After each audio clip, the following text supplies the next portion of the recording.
Bonnie साक्षी अपने गरीब माता पिता उर्मिला और शेखर के साथ एक छोटे से घर में रहती है। साक्षी एक बॉनी थी। 25 साल की उम्र होने के बाद भी साक्षी की हाइट 10 साल के बच्चे इतनी छोटी थी। हाल ही में साक्षी ने अपने कॉलेज की पढ़ाई पूरी की थी।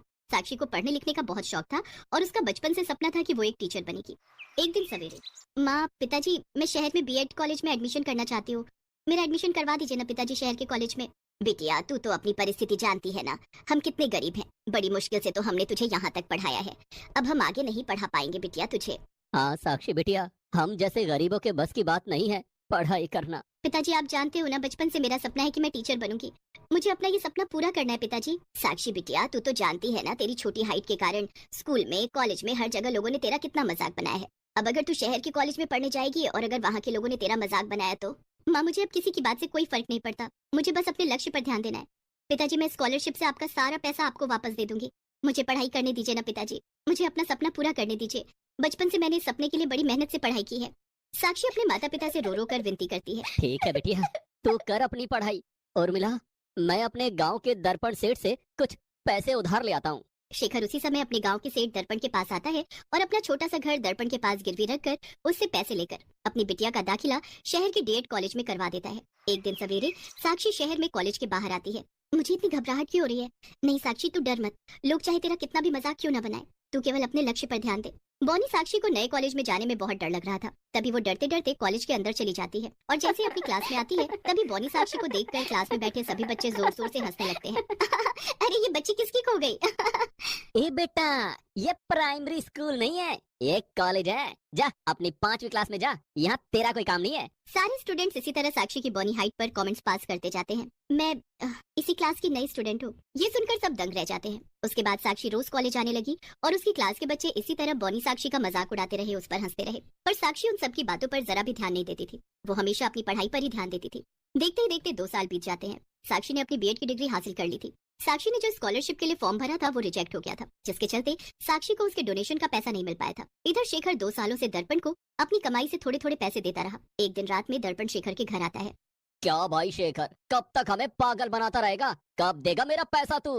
दर्पण भाई, कॉलेज वालों ने हमारे साथ धोखा किया है। साक्षी बिटिया का स्कॉलरशिप का फॉर्म रिजेक्ट कर दिया है कॉलेज वालों ने, जिसकी वजह से हमें हमारा पैसा नहीं मिल पाया। मैं जैसे अब तक आपको महीने के पैसे देता आ रहा था, ऐसे आगे भी देता रहूंगा। अरे नहीं नहीं, मुझे क्या भिखारी समझ रखा है क्या? मुझे मेरा पैसा अभी इसी समय चाहिए।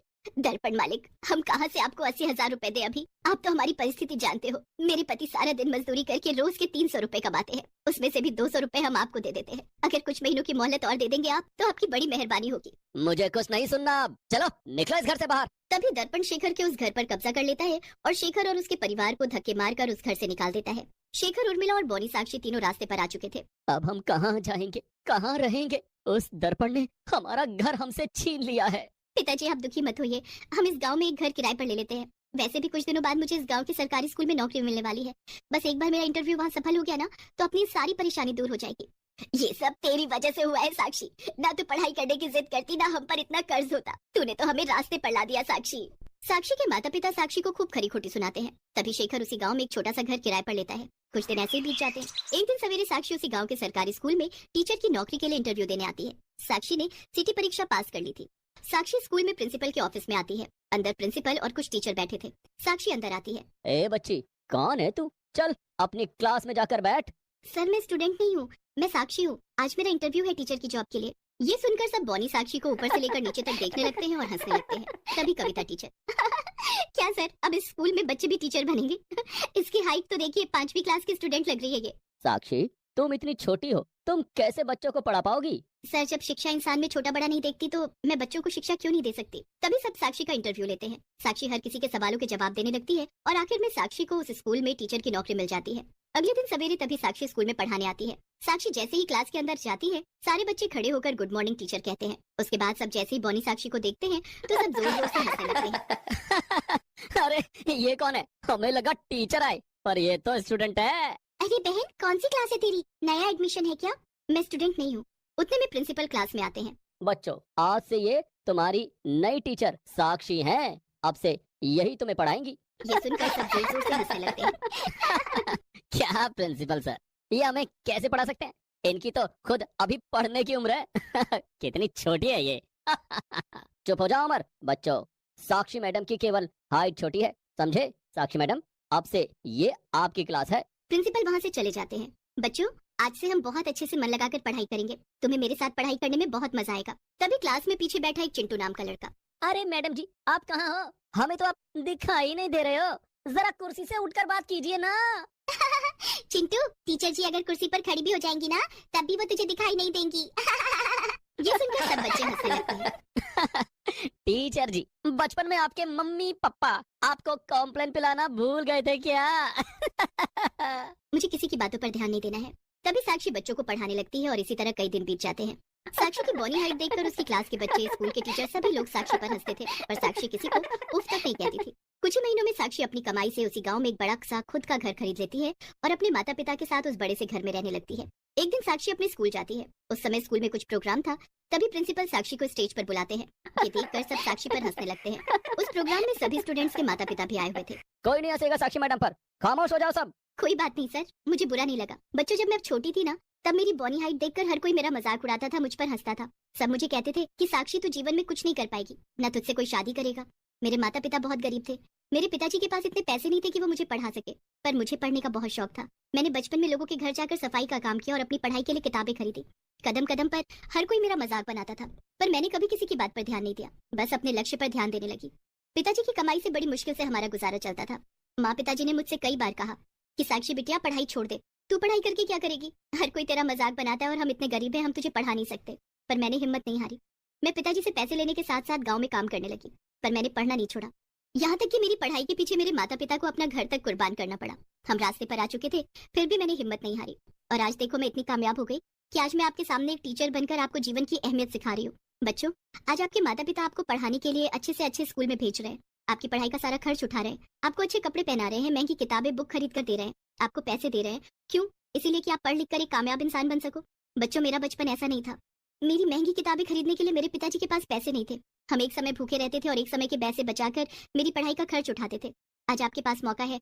आपके माता पिता आपकी पढ़ाई के लिए आपको दुनिया की हर खुशी दे रहे हैं, इसलिए आपका कर्तव्य है कि आप अपनी पढ़ाई पर ध्यान दें और एक कामयाब इंसान बनकर बताएं। क्योंकि एक बार उम्र बीत जाती है, अगर गफलत में गालिब फिर समंदर की तरह आंसू भी बहा लिया, तब भी ये समय दोबारा नहीं ला पाएंगे। ये सुनकर सबकी आंखों में आंसू आ जाते हैं और साक्षी की बातें सुनकर सब खड़े होकर तालियां बजाकर साक्षी का सम्मान।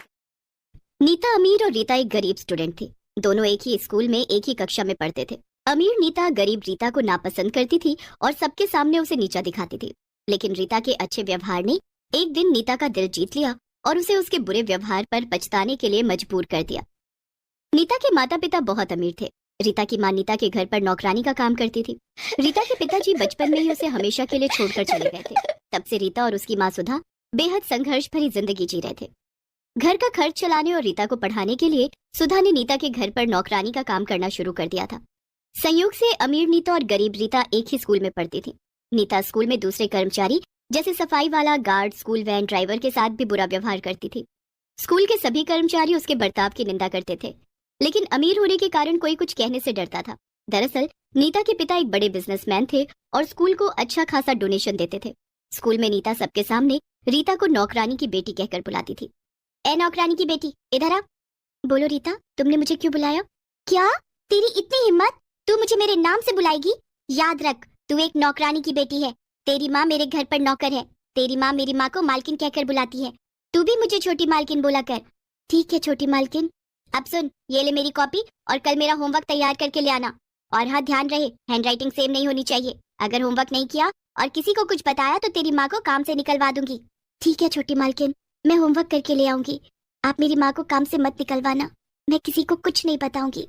नीता हंसती हुई कहती है। गरीब कहीं की, अब जा, खड़ी क्यों है? नीता रोज अपने होमवर्क की कॉपी रीता को दे देती थी। रीता उसका होमवर्क बनाकर लाती और नीता को अच्छे नंबर मिलते थे।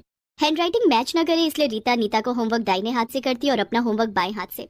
नीता घर पर जाकर सिर्फ सोती, खेलती और टीवी देखती।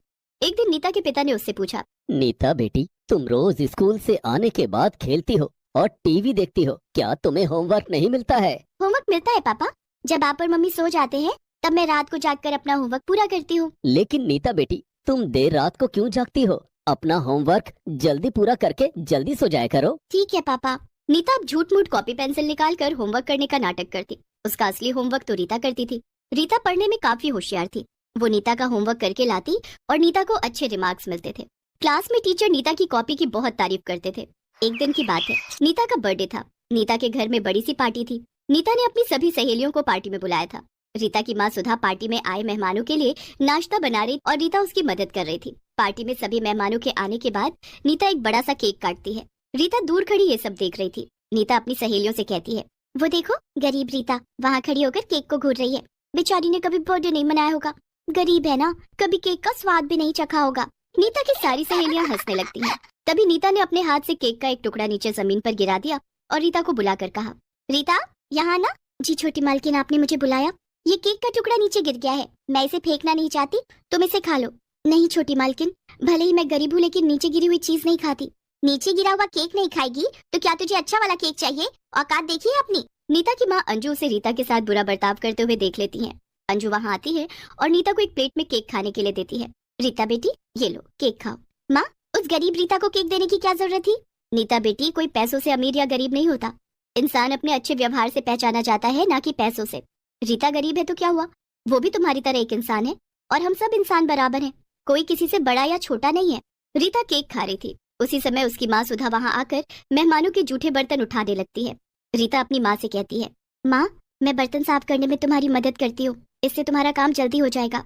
रीता भी सुधा के जूठे बर्तन उठाने लगती है और रसोई में जाकर जूठे बर्तन साफ करने में सुधा की मदद करने लगती है। नहीं रीता बेटी, तू घर चली जा, मैं थोड़ी देर में आती हूँ। नहीं माँ, इतना सारा काम है, मैं तुम्हें अकेले नहीं करने दूंगी। रीता अपनी माँ का बहुत ख्याल रखती थी और बहुत संस्कारी भी थी, इसलिए नीता के माता पिता रीता को बहुत पसंद करते थे। लेकिन ये बात नीता को अच्छी नहीं लगती थी, इसलिए वो रीता से और ज्यादा चिढ़ने लगी थी। नीता अपनी सहेलियों को लेकर रसोई में आ जाती है और रीता का मजाक उड़ाने लगती है। ये है गरीब स्कूल स्टूडेंट, इसके घर का खर्चा हमारे पैसों से चलता है। ये हमारे घर काम करते हैं और मेरे मम्मी पापा इन्हें सैलरी देते हैं, हमने इन्हें काम पर रखा हुआ है। नीता के बुरे बर्ताव पर भी रीता ने कुछ नहीं कहा, लेकिन नीता के माता पिता उसके इस व्यवहार से बहुत दुखी हो जाते हैं। वे सुधा और रीता से इसके लिए माफी मांगते हैं। वे नीता को समझाने की बहुत कोशिश करते हैं, लेकिन नीता को अपनी अमीरी पर बहुत घमंड था। काम खत्म करने के बाद जब सुधा और रीता जाने लगते हैं तो अंजू उन्हें कुछ मिठाइयाँ देती है।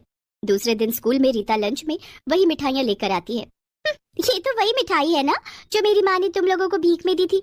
वो तो अच्छा था कि कल मेरा बर्थडे था, इसलिए तुम्हें केक और मिठाई खाने को मिल गई।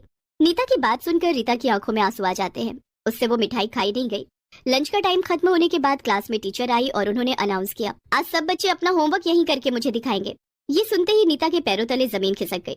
अब क्या होगा, मेरा होमवर्क तो रीता करती है, अब मैं अपना होमवर्क कैसे करूंगी? लेकिन अब तो कुछ नहीं हो सकता था। नीता को अपना होमवर्क क्लासरूम में ही करना पड़ा।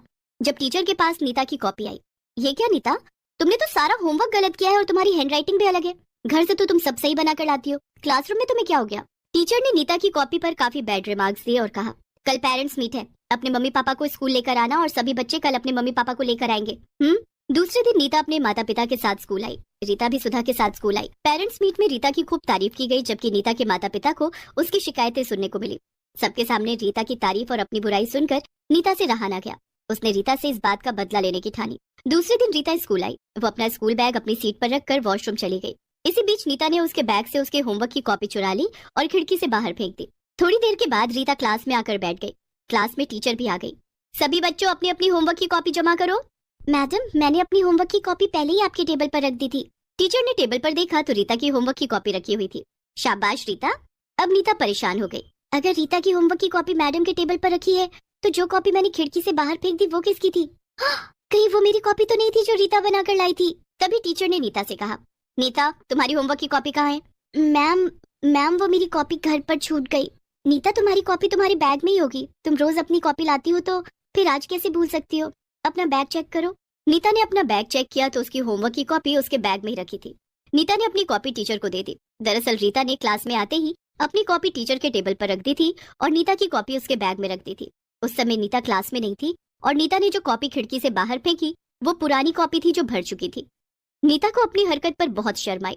स्कूल की छुट्टी होते ही वो रीता के पास गई और बोली, मुझे माफ कर दो रीता, मैंने हमेशा तुम्हें नीचा दिखाया और तुमसे अपना होमवर्क करवाया। आज भी मैंने तुम्हारा बुरा करने की कोशिश की, लेकिन फिर भी तुमने मेरी मदद की। नीता, तुम्हें अपनी गलती का एहसास हो गया, मैं यही चाहती थी। देखो नीता, तुम्हें अपना होमवर्क खुद करना चाहिए, नहीं तो तुम पढ़ाई में बहुत पिछड़ जाओगी। अगर तुम पढ़ाई में पिछड़ गई तो तुम्हारे माता पिता को कितना बुरा लगेगा। जरा सोचो, परीक्षा में तुम्हारी जगह मैं तो नहीं लिखूंगी, सभी प्रश्नों के जवाब तुम्हें ही लिखने पड़ेंगे। तुम ठीक कह रही हो रीता, आज से मैं अपना होमवर्क खुद करूंगी, कभी तुम्हारे साथ बुरा बर्ताव नहीं करूँ। ऐसी ही और वीडियो देखने के लिए चैनल को सब्सक्राइब करें।